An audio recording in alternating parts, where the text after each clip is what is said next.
If you started lockdown with gel polish, then your nails must be looking something similar to mine.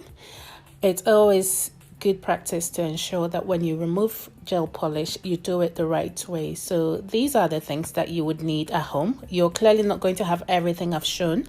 I've shown everything so that if you recognize any of them, you can dig it out of your cupboard and use them. So it's really alternatives that I'm showing on the screen rather than needing every one of these things. The essentials you need are a nail file, a cuticle pusher, nail polish remover. Make sure that you protect your surface that you're working on with either tissue or old used newspaper. You start off by filing the top of the gels. The top coat is always to protect the gel polish from chipping. So once you have filed that down just a little bit, it makes it easier for the nail polish remover to soak through and soften the gel polish so that you can easily take it off. What you can see me doing here is I'm tearing cotton into tiny pieces that I'm going to soak in nail polish remover. I'm going to cover the gel. You would have seen this done for you if you're someone who regularly gets gel polish put on. You would have seen this done, and you probably may have or may not paid attention or asked questions. But if you've not, if you're not entirely sure why they do things the way they do it in the nail salon, it's just really to make sure that when you remove gel polish, you don't take any of the nail bed, because if you take any of the nail bed, then that weakens your nail bed over time.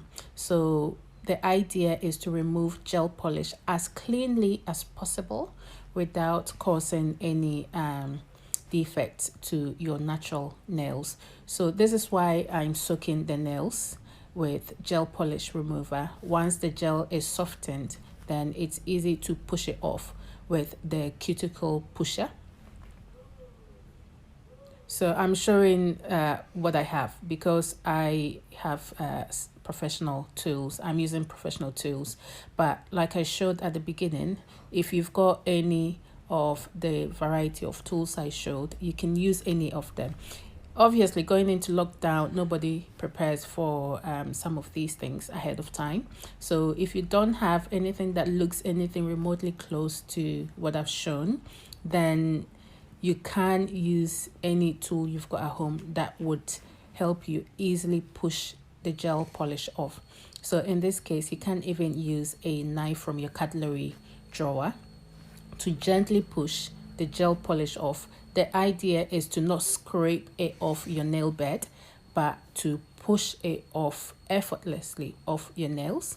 Once you have pushed as much gel polish off, any tiny residues that are left can be filed off with the rough surface of a nail file. So you file as much as possible and you can soak any little debris that is left. Once you've removed all the gel polish, you can file your nails down to the length you want. Remove any final nail filings with nail polish remover. You can moisturize your hands and wait for things to go back to normal so you can return to your favorite nail tech.